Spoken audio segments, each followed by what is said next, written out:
and final broadcast of the year for our transitions the next for our transition program here. Tonight we're going to be talking about support and how we need it to move through all of our transitions and everyone that's involved in that.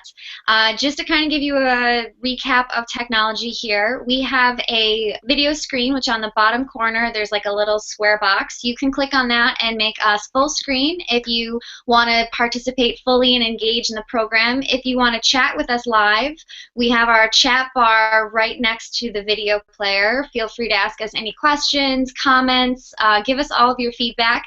And in there, Blair is going to be chatting live with you as Surfer Girl. So let's say hi to Blair tonight. Hi, Blair. Hi, everyone. Great to be with you all. Good evening. Hey, Blair Blair's from Seattle, and doesn't look like a surfer I know, Blair. Are you girl actually doing any surfing up there? Stand up. Too cold right now, that's for sure. Yeah, it is cold on the West Coast. I'm sure any of you joining us from the East Coast might be a little chillier than we are. Let's say hi to Andrew. How's it going in Encinitas tonight? It's excellent, thank you. Good to be here with you all. And how are you doing tonight, Craig? I'm excited actually because I'm one of those people that was the Lone Ranger and did everything by myself for too long, and now I'm all for getting support any way I can. Thank you very much. Excellent, excellent. So all right, get it started. And Andrew, take us through what we're doing tonight. Okay. So we're going to really take on this subject head on because it's an important one and it makes such a big difference in terms of the results that you get. First, we're going to be taking a look at why we act alone and examine the value of having support. We'll look at our cultural programming and why we might want to change some of our thoughts and our actions. Secondly, we're going to be examining the value of working in concert with others and give some really dynamic examples of how, through collaboration, even small groups of people can make a big difference in the world.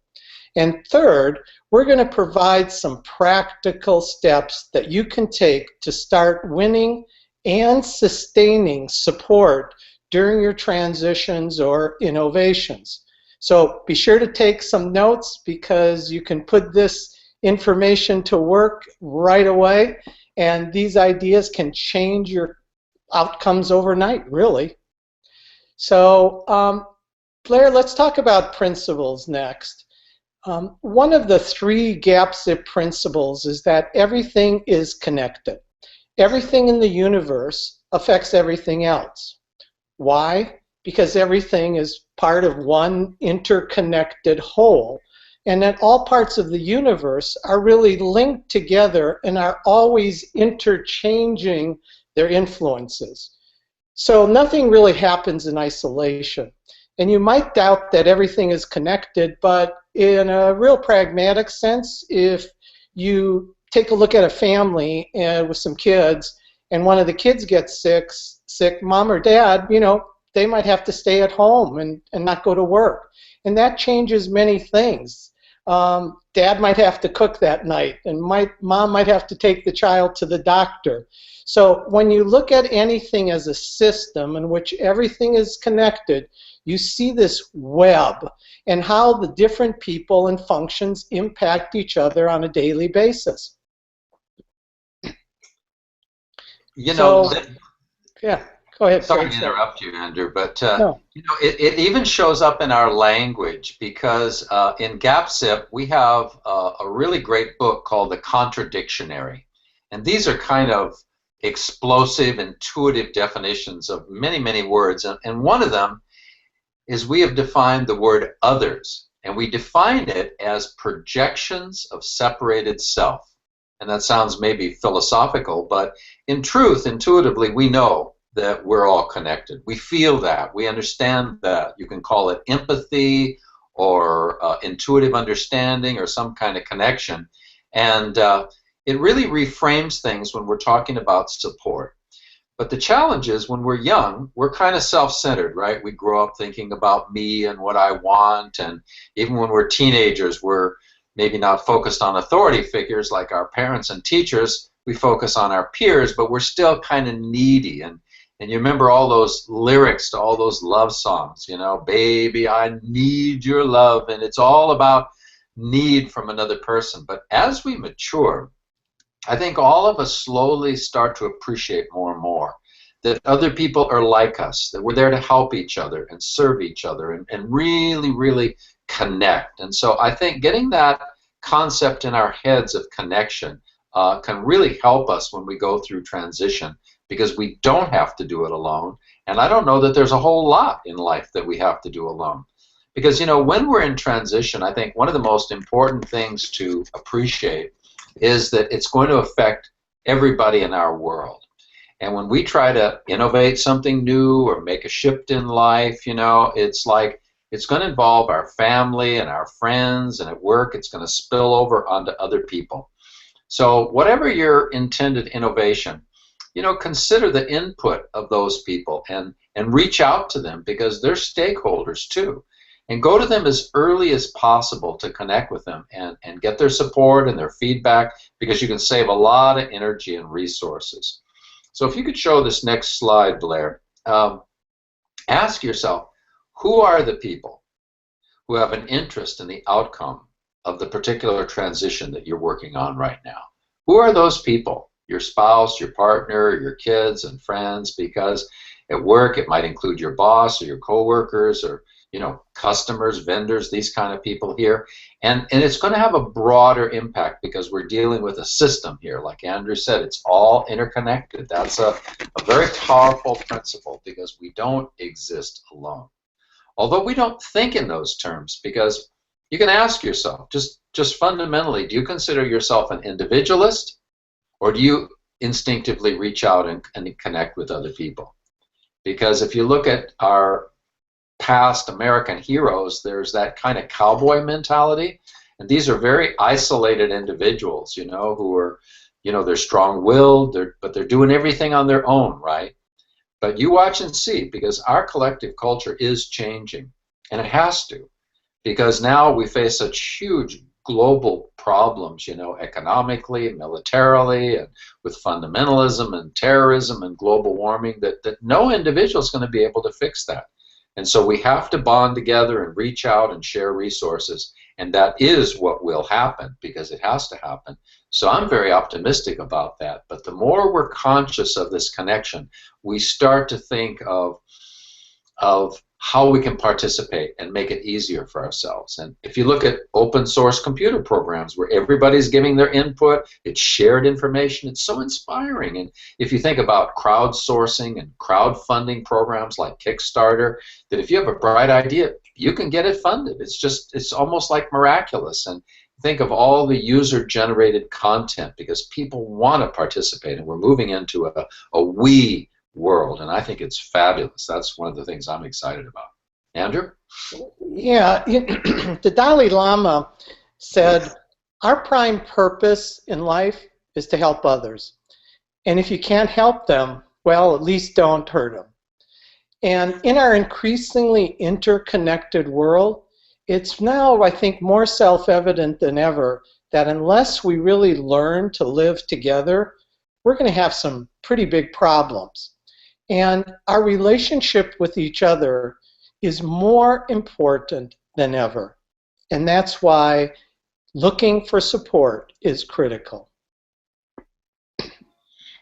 So it's a great start to tonight. I just want to kind of catch anyone up who joined us a little bit later in the program. We do have our live chat window going on next to the broadcast, and feel free to ask us any questions if you're having any difficulty getting support or how do you maintain it. We're going to have some question and answer sessions later on in the program, so just wanted to catch up with anyone who just joined us. So who's taking over now? Craig? Andrew? Who's taking over? I think I'm going to continue on here and talk a little bit about the 6 degrees of separation. And it's a theory that everyone and everything is only 6 or fewer steps away by way of introduction from any other person in the world. And the 6 degrees of separation theory is fascinating. It started actually back in Chicago, and there was a really well-connected hostess that knew all the movers and shakers in town. And whenever she met anybody with a great idea, she said, you know, you should talk to so-and-so. And she put people together. And once she made a statement that we all connected, and I know that people are right next to us that we don't know, and all of us are no more than 6 steps apart, is what she said. So a friend challenged her and said, look, I've got this stockbroker friend in Massachusetts with 6 people in between. You're kidding me. It's not just 6 people in between. So he gave her actually 10 envelopes. And the envelopes just had this guy's name on it there in Massachusetts. And she gave it to some friends of hers, some of who had connections to Massachusetts. Some of them knew connections to stocks. And the fascinating thing is that all 10 of the envelopes reached that individual in Massachusetts in 6 or fewer steps. And that was without any address on it. So there you go. Who really is around you? Who has the influence around you? Who can you tap with and dance with to support you in your innovation, in your transition? It's a fascinating question. It sure is, and you know, it's like connections can be had in many ways, because many of you may have mentors or people who you really respect and listen to and learn from, but this can be done consciously too. And you may have heard of this Napoleon Hill's famous book called Think and Grow Rich that came out in 1932, and it suggested 13 different things that all successful people do. And one time somebody asked him, what's the most important of the 13? And he said, if you can only do one, there's no doubt what it would be. And that is join a mastermind group. And a mastermind group is a group that you form or join of high trust, where you share your dreams, your plans, your frustrations, your challenges and obstacles, and you get feedback and input. And so instead of being distant from these people, they really become conscious mirrors for you. So you might think about that, because, you know, sometimes people talk about, you know, these the power of environment in different ways, but we need help because we all have blind spots, right? We have cultural programming, we have subconscious habits and all kinds of limitations and shyness and shutdown in our heads. And when we're on our own, we're stuck with that. But if people can give us input, it opens up new doors and new possibilities and new connections and new opportunities and new ways of thinking. And Andrew and I support that 1,000%. So think about that mastermind group sometime, or you can do it informally or formally, but it sounds like fun to me. Okay? Yeah.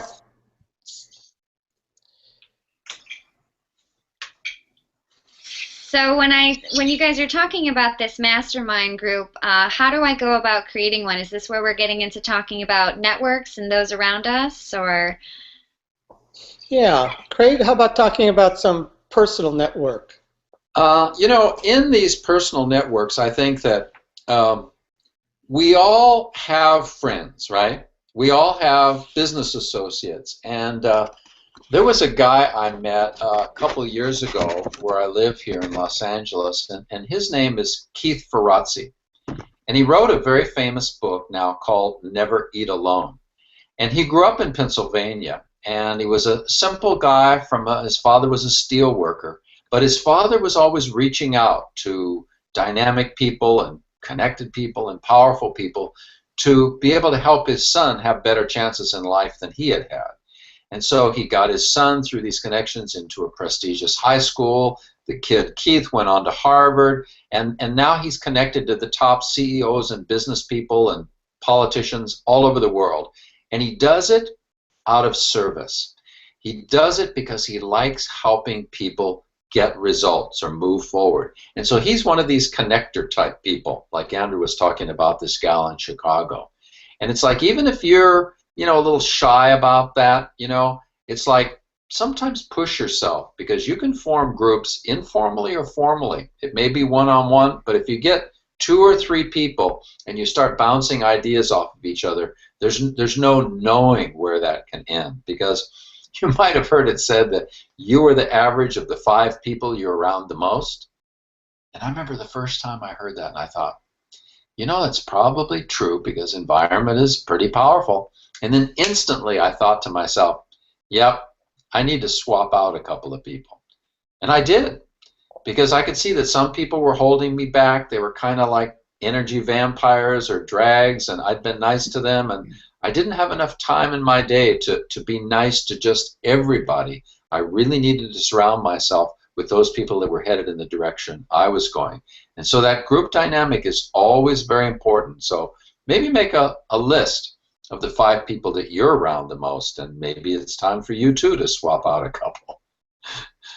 You know, in business, there's networks too, and there's a thing called the value network, and that's really the suppliers and partners and coalitions that surround you and complement and amplify your resources.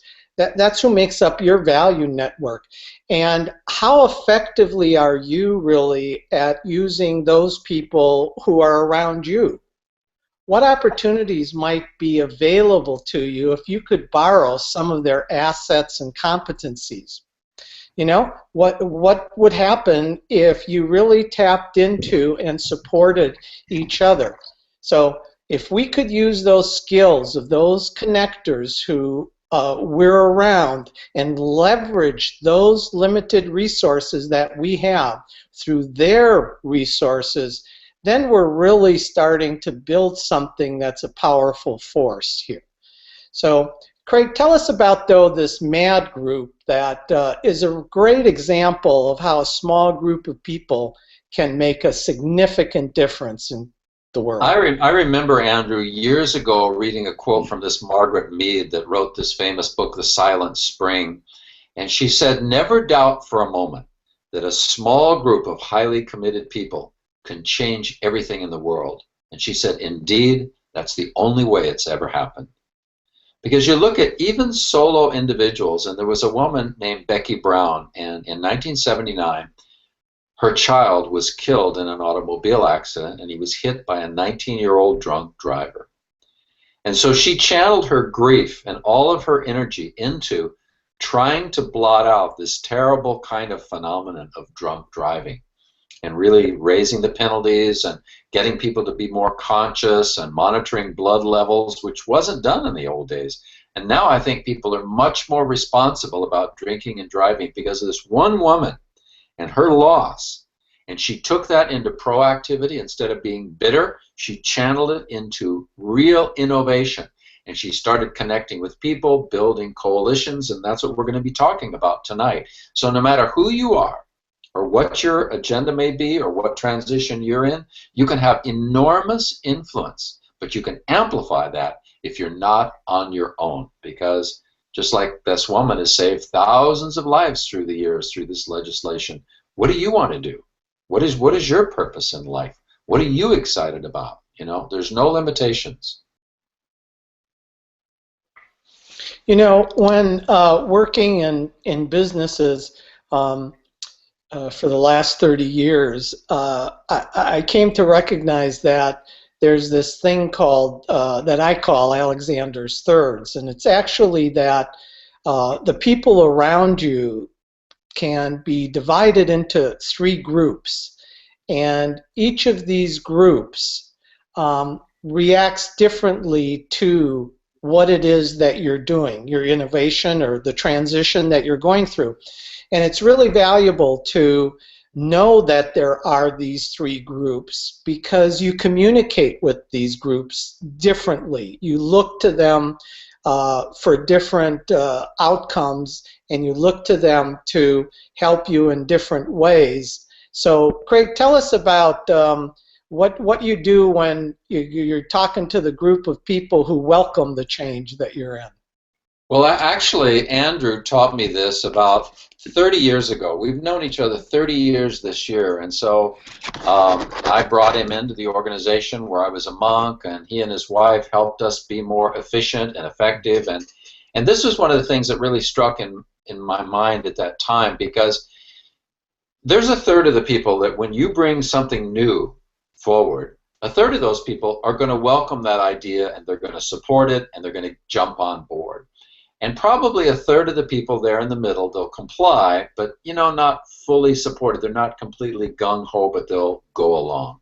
And then there's some that will never support it. They'll never change. They're just resistant, and they might actively campaign against you because they're just for the status quo for whatever reason.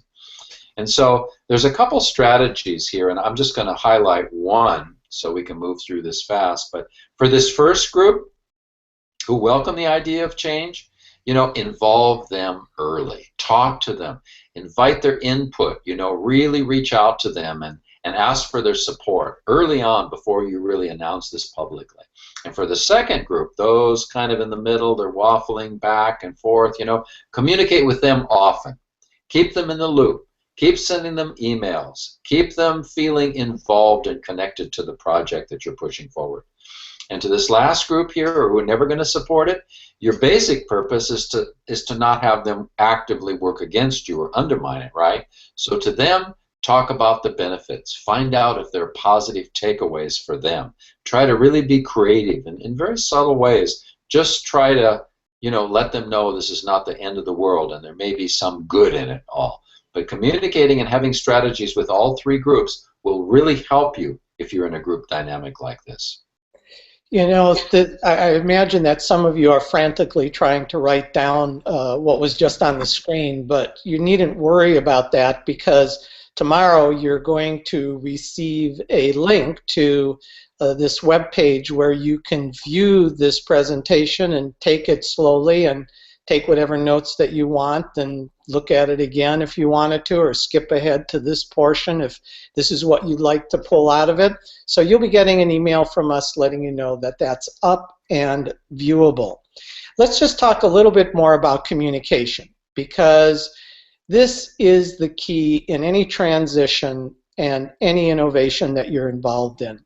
And that's to communicate early on, and to communicate throughout the whole process, to communicate when you don't want to communicate fully, and to really just keep connected to the people who either have a desire to see you succeed or a desire to see it fail, okay? Because people will divide up into those two groups. We saw three groups, okay? So what you want to do with what we just showed you in terms of the communication styles is make sure that from the very beginning, actually before you might even tell anybody about what you're doing, is to develop some kind of communication plan in which you identify these groups of people and the different constituencies who might be your boss or your peers, let's say, maybe your wife at home and your kids are two different constituencies,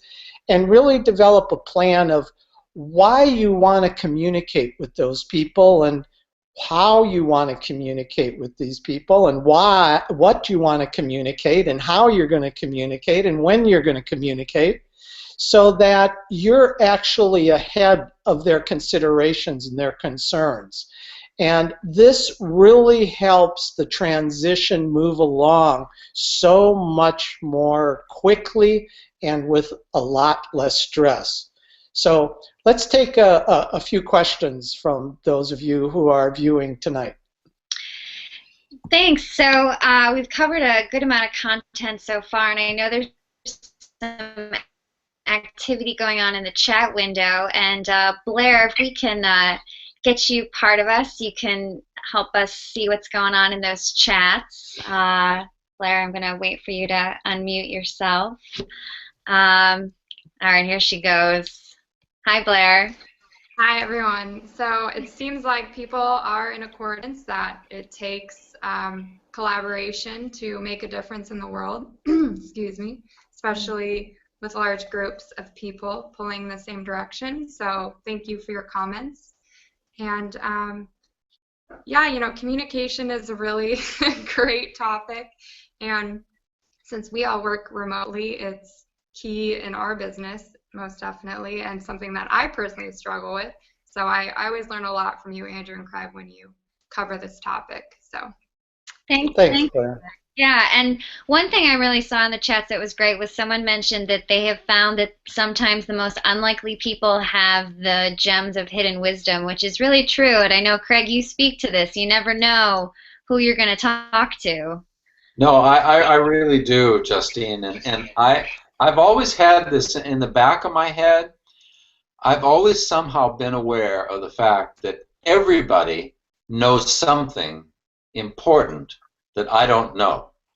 You know, and so it's a great kind of project to sort of probe and figure out what people are passionate about, what they're intuitive about, and you can learn from anybody, whether it's a kid, or you can learn from animals, right? I mean, it's like everybody, when we stop these walls of separation and disconnection anyway, and as Andrew said, you know, communicate, communicate, communicate. um, I think that the goal is conscious communication, and the more we're clear on our purpose of what we're doing, that really connects with people in a deeper way than just, you know, idle chatter. We're not talking about that. But then things start to really speed up, and we get into that synchronicity zone where we start to attract people and ideas and resources, and then it speeds up. You know, that the idea that everybody has something to offer reminds me of something called new voices. And we tend to have the same group of people around us, and we tend to listen to the same people. And what's really valuable is to seek out the new voices that are around you. Yeah. And you know, the younger generation, for those of us who are my age, have an enormous amount to offer. It's so great that these two old guys are working with two young people in Blair and in Justine, because not only is their energy great to be around, but they do look at things differently, and we value that because we have an aim to appeal to a wide audience here. And so we're just getting started with making our connections. So let's go on and have a little bit of deep breathing. Yeah, as you know, I was a monk for 35 years, so I spent thousands of hours in meditation, and I really believe that in this state shift toward calmness and interiorization, the easiest place to begin is with the breath, you know. And so let's all just sit up straight, close our eyes, and take a deep breath, because there's always a calm center within. And when we close our eyes and watch our breathing, the same thing happens every time. Our breath will slow down. And as our breath slows down, our heart slowly slows down, and then our thoughts slow down. And in between inhalation and exhalation and inhalation, there's a little pause that lengthens as the breath slows down. And in those pauses percolates up from within our consciousness this thing called intuition or insight. It's a creative spark of new ideas, not like Andrew said, the same old thinking, listening to the same old voices outside us, and even listening to the same old voices in our head, which are very, very habit-driven. And new results require new actions, and those new actions start with what? New thinking. So this calmness and taking these little pauses. Write yourself a note on a 3x5 card, put it on your desk, and every hour or so say, hey, I'm going to take 30 seconds, 60 seconds, and just breathe. So let's do that for a moment.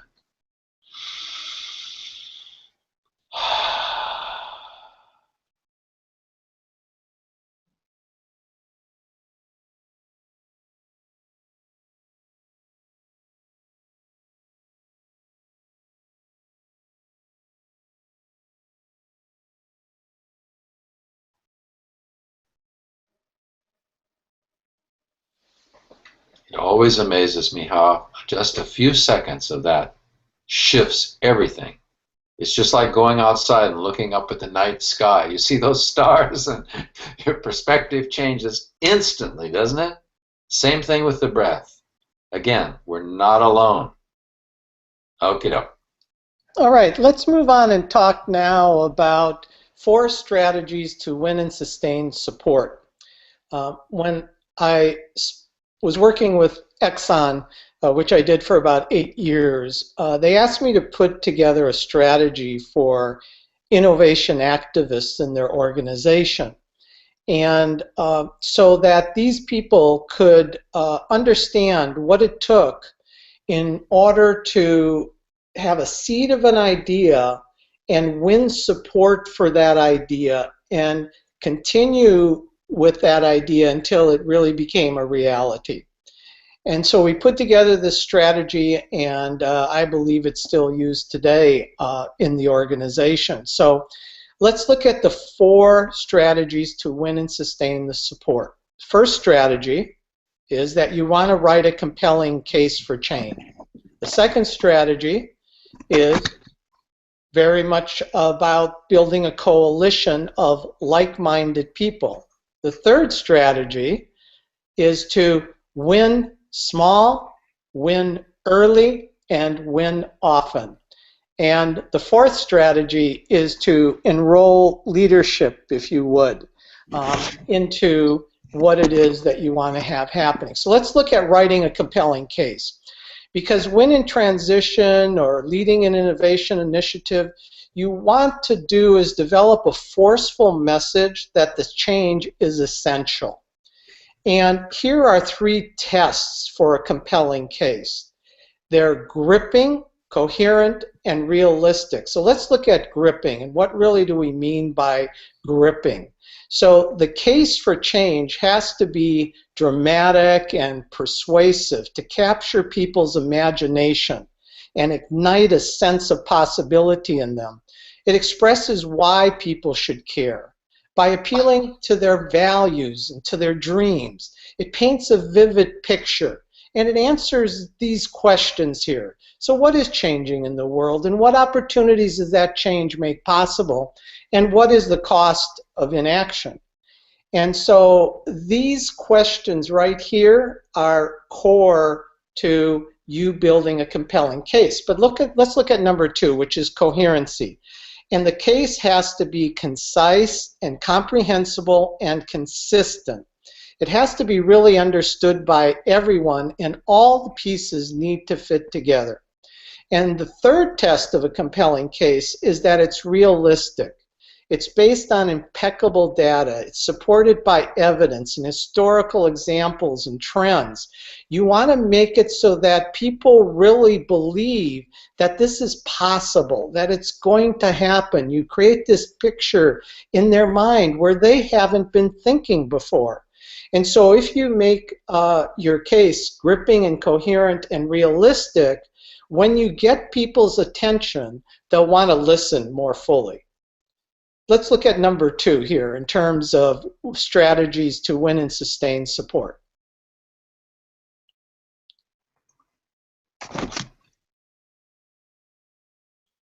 You know, let's continue with the business example here, because let's say you work in a big company and you're trying to bring forth some new initiative, and you're looking for higher level management to support it. It's difficult to go to leadership directly, you know, to swim upstream. And so there's many things you can do to build support within the middle of the organization. And you can talk to the most influential people you know. You can enroll support. You can ask for their support and their feedback and their input. And they're more, and even as they get involved, it's sort of a groundswell, because upper management will always be more enthusiastic about supporting something if they feel there's grassroots support. So you can ask yourself these following questions. First of all, who is already committed to the cause or to this kind of way the wind's blowing in terms of what you're talking about? You can also ask who in the organization might have a stake in the success. This might parallel some of their agendas or whatever causes they're working on. And then you might ask, well, what teams or or email lists could you get a hold of to spread this idea out and enroll other people's support or at least interest. And another thing is, don't rush. I think we've all done this before. We have an agenda we're excited about. It seems like an absolutely fabulous idea. And if we don't reach out to build support and build a coalition in advance, we can very easily get surprised that people aren't supporting us for a variety of reasons that we just didn't consider in advance. And so take your time. And another strategy you can use is pull your coalition members together to work on a specific project. Because when people form a team and they work in a creative way, there's this synergy, this connection we were talking about. It's you know, very enlivening and inspiring, and people then get other ideas and they say, you know who we could talk to, and you know, you start to build your influence, and it gets stronger when they focus on a common task. And it's almost always a greater opportunity for more creativity and inspired action and team building. You know, a lot of things grow out of this, including the next agenda. But it takes, again, like Andrew said, that communication, communication, communication. So let's now move on to this number 3 strategy that we'd like to talk about, and that's to win small and win early and win often. You know, people can argue all day long and declare whatever they want to declare, but nothing speaks like success. And that's why from the very beginning, you have to look for a series of demonstrations that's going to prove that what you have is a viable idea. Now, some of them will fail, but that's okay. Failure is all part of it. And so all your effort should be in escalating up your experiments and your proof, because even when you make a small effort and you fail, the things you learn are going to be just as valuable as if you tried to do something on a large scale at one time. Because we found that 70 to 80% of the problems and mistakes that you made can be done in a prototype situation without getting out there with the product or the service or trying to present something in the world. So we like to call that fast prototyping, where what you're doing is you're looking for how you can make successes small and build those up. So win small, win early, and win often, and you'll build the support and the momentum on your initiative, and your transition will go faster and have less stress associated with it. Great, let's talk about number 4. You know, eventually leadership has to come into the picture. And even if you're not in business, wherever you are, whether it's a Boy Scout troop or a PTA group at school, there's going to be influencers, right? There's going to be either, you know, defined or informal leaders. And whatever your cause is, eventually it needs approval from the top and has to be a mandate down. And that's why any activist or innovator is going to have to get that support of leadership and people who control both the power or the purse strings. You know, to make it happen requires oftentimes funding. And so at some point, leadership has to get it. You know, they have to light up and see what you see and learn what you've learned and really buy in. And this understanding on the part of leadership is a two-way street, because you need to ask yourself as an innovator, or when you're in transition going through something and needing to make a shift, you know, what are these people around me? What are they excited about? You know, what is their agenda? What is going to be their resistance? We've talked about that before. So if you ask yourself these questions, you'll be able to sort of put yourself in their shoes before you start to make any pitch to them. Because, you know, all of us are busy people, right? So we're not looking for more work to do. But if they can get inspired about it and they see the benefit of it, that changes the chemistry emotionally of their potential reactions. Because, you know, you can start by reaching out to maybe a leader that you know, somebody informally. Because every connection is an opportunity to push your agenda forward and to, you know, even give a short little elevator pitch. But it takes planning. And that's what Andrew's talking about in this structured approach. It sounds like, oh, you know, this is all for big business. This is the way change happens. It has to do with communication, influence, sharing, buy-in, stay-in. All of those things are part of lasting change.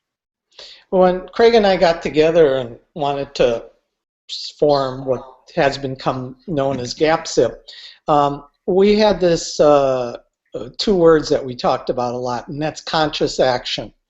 And I think that's really what we're emphasizing here, is to take the time to think through what you're doing, and that will save you time and money and stress on the back end.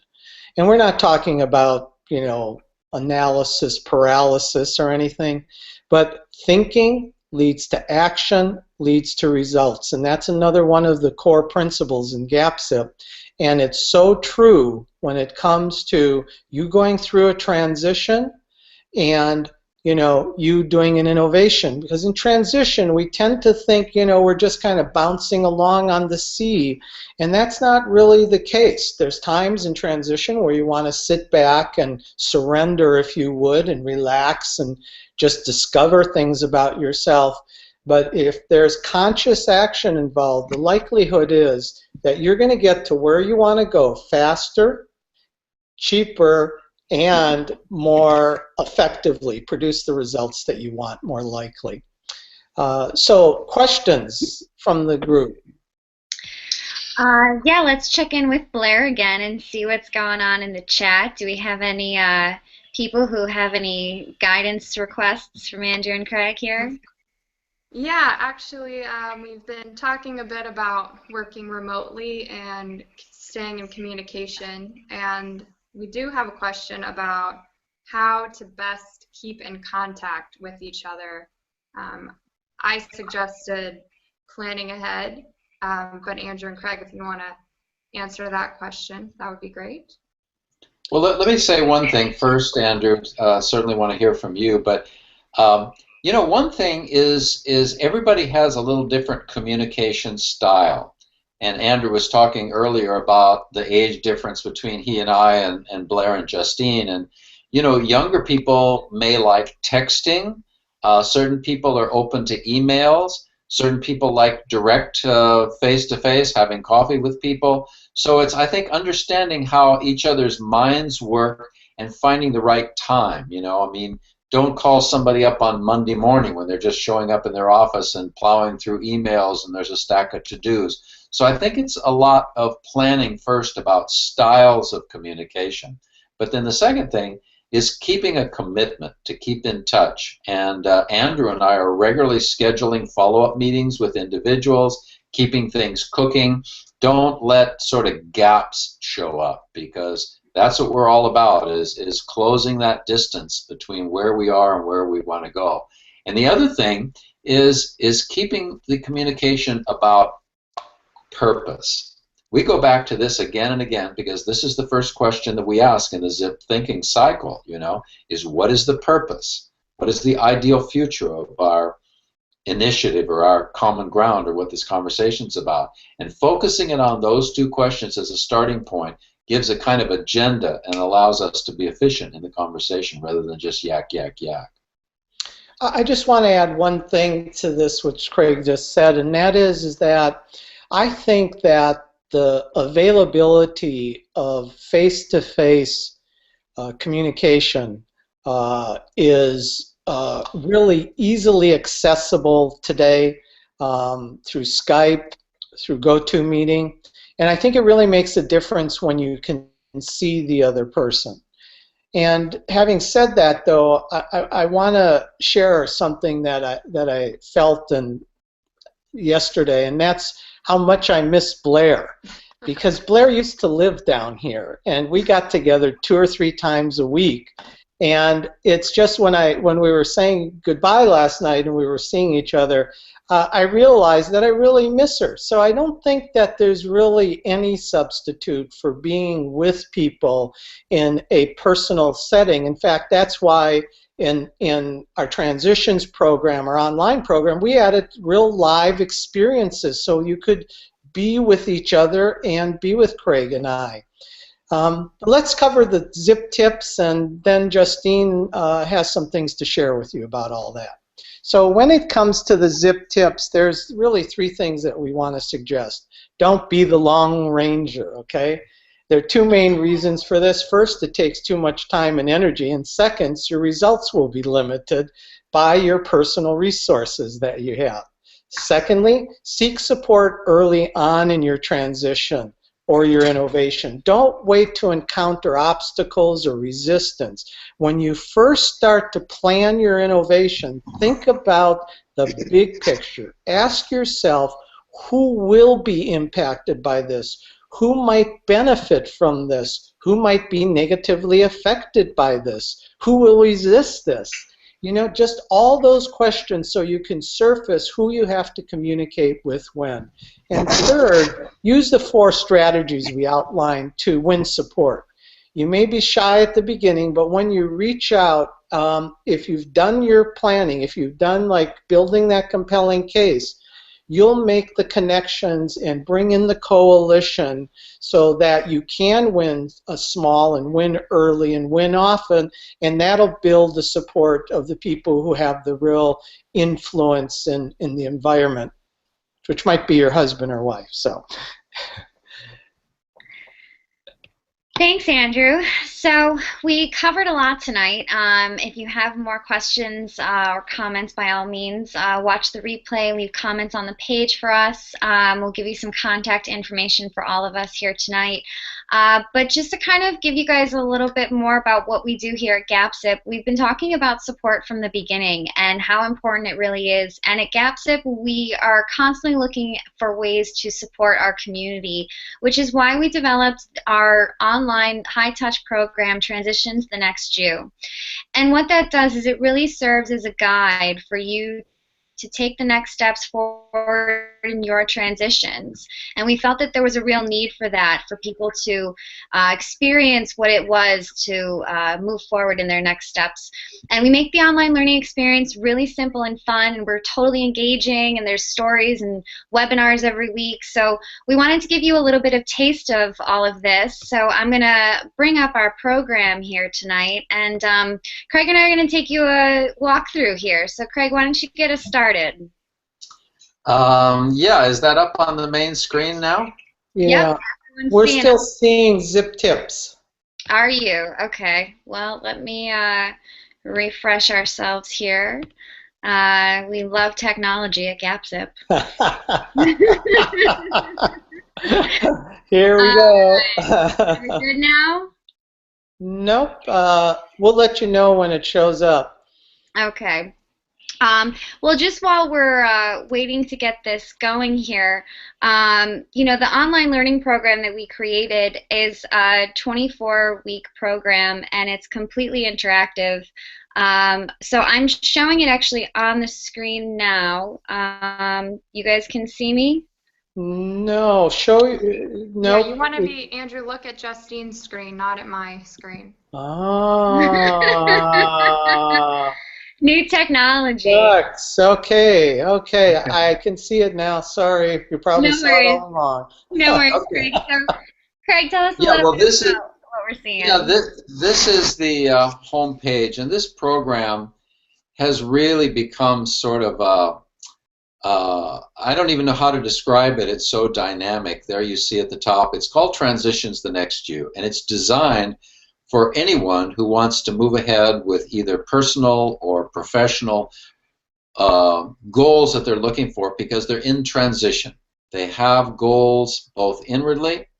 They want to progress and learn and grow and change, and outwardly they want to accomplish some goal, but they may be stuck or there may be obstacles. And that's what transitions are all about. So if you see on the menu bar there's a drop down underneath Transitions Online, and you're looking at the home page, and this particular program has 4 courses and 24 lessons within them, and it is very comprehensive. So this is what Andrew and I do in our personal consulting with individuals, but everybody, you know, doesn't have time for personal consulting, and so we're trying to make this available to everyone. So anyway, these lessons are really something fabulous, and we also include in here live events in Los Angeles. We do quarterly workshops and events called Transition Cafes. We also do live webinars like this one every week where people can ask questions directly or they can email us questions. And so there's just a ton of support. And so this whole program is based on learning the GAPSIP system for transition. It also allows people to take a project that they're working on right now and apply what they're learning, and then also plug into community support like we've been talking about this evening. So it really speeds things up.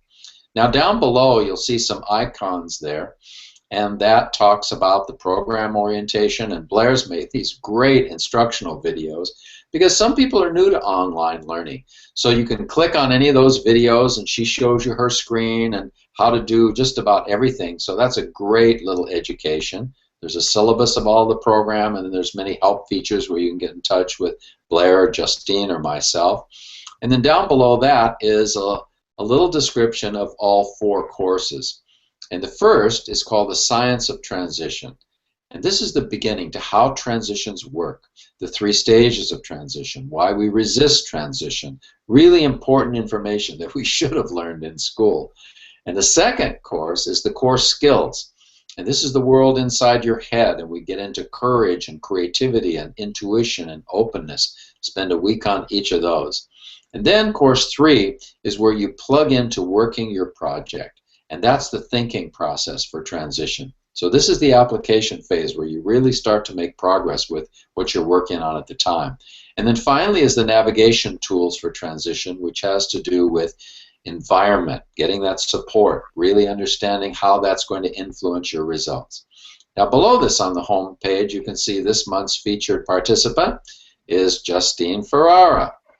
So Justine has just moved from New York, and so she went through a big transition. So she's using all this material to keep moving forward and get clarity and get her feet under her and really speed that process up, which probably would have been a lot more, if not traumatic, at least dramatic. Justine, I don't know what you think. One of those adjectives. Yeah. But maybe you can show people how they get introduced to these lessons once they jump into this, Justine, and what your experience has been. Yeah, great. So when I was just joining GAPSIP, Andrew said to me, well, we're going to let you see what our program's all about. And I was like, okay, you know, we'll see what's going on. But once I started to receive these weekly emails, which I'm showing one example to you here now, Craig will take us through, it really all started to come together. So what do we get each week when we sign up for the program? Well, look over there on the right side, Justine, because that little menu bar there is very cool. This is where the invitations are to the workshops and the transition cafes, the live events that we have. Then below you can click on the GAPSIP system and really drill down into all the methodology and the tips and tools.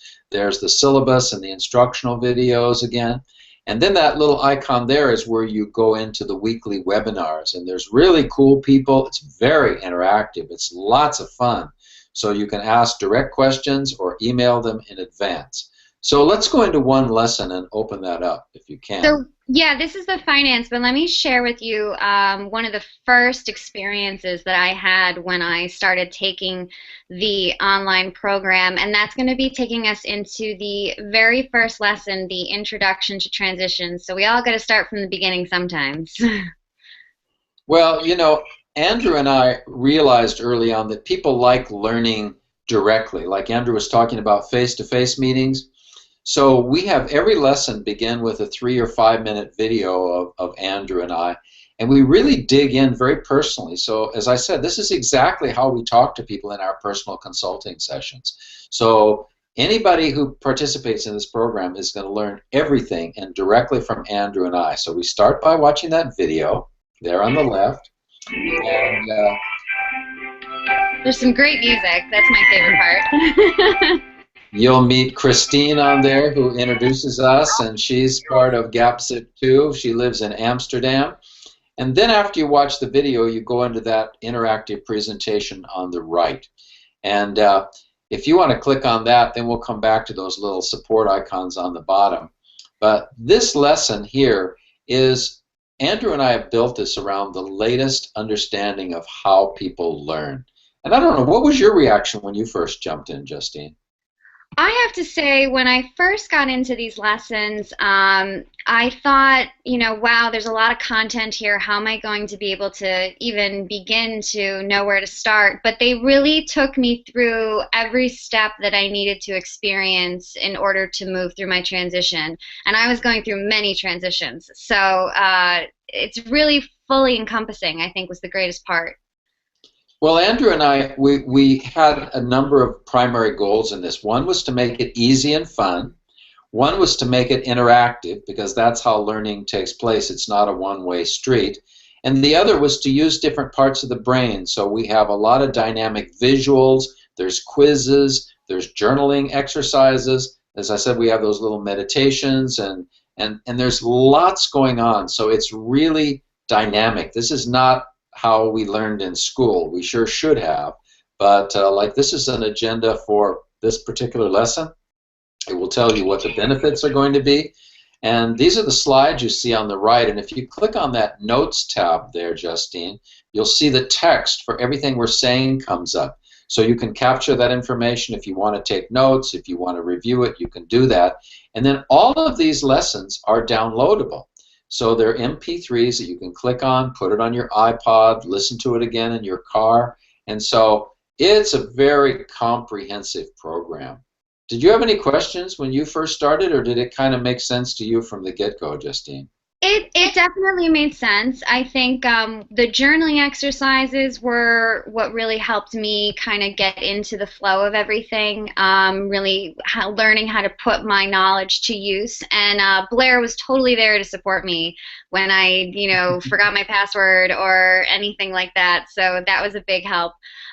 So that was kind of a brief overview of, what actually is involved in the whole program. And let me take you all through the syllabus here, which we kind of touched on a little bit earlier, and just to give you a little closer look of everything that's included in this 24-week program. So as we mentioned, you will be getting a lesson every week, and that's just to keep you on track. So we tell you where your guidelines are, kind of stay on track that way.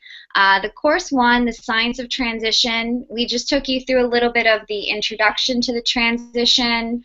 We'll talk about the slices of life, and here, this is really all of the areas in your life in which transitions are always going to be taking place. So you might be feeling, gosh, I've got a career thing going on right now, and before you know it, you're going to be in a relationship, and it just, there's always so many different slices. So what the GAPSIP system allows you to do is apply this to each transition that you're going through.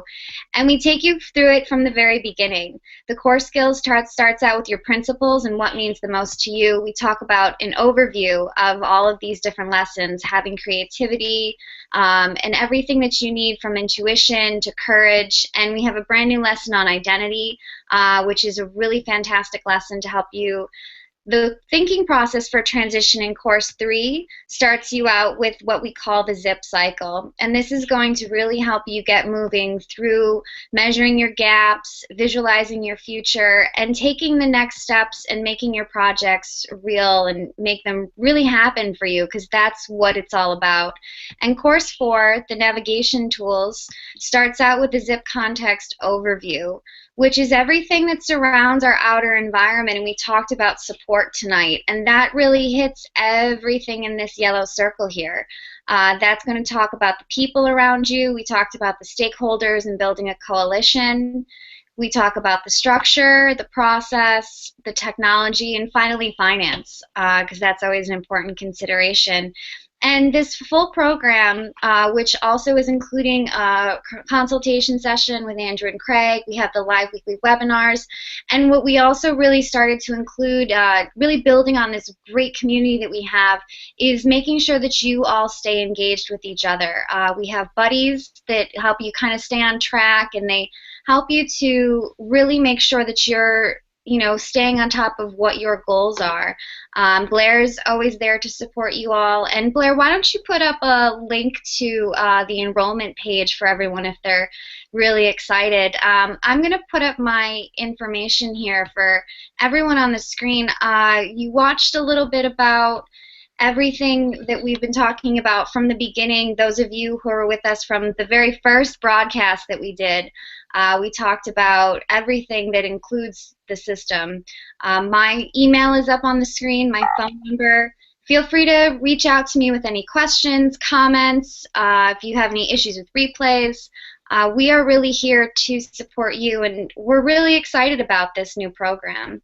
So, I don't know, guys, do you want to add anything to that?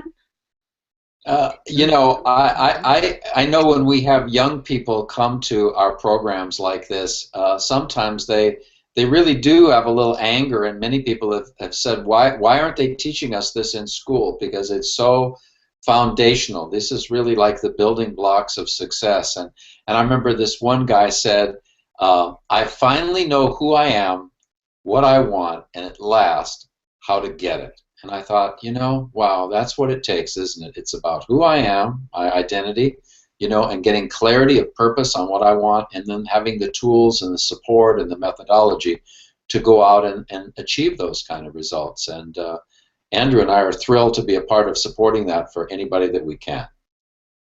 Absolutely. Thank you for joining us tonight. We appreciate your time, and hopefully we were able to convey some things that you can apply immediately tomorrow and make those transitions faster and easier and less stressful on you. Good night for now. Thanks, Andrew. And let's say good night to Blair. Thank you for chatting with everyone tonight. Yes, good night, everyone. Thanks for chatting. All right, good night, Craig. Lovely to be with you. Great to be with you. Keep zipping those gaps. So that's it for us. We really enjoyed having you all with us. Again, I'm going to put my information up on the screen for everyone. That's it from us tonight at GAPSIP. We look forward to hearing from you, and until next time, good night. Goodbye. Bye.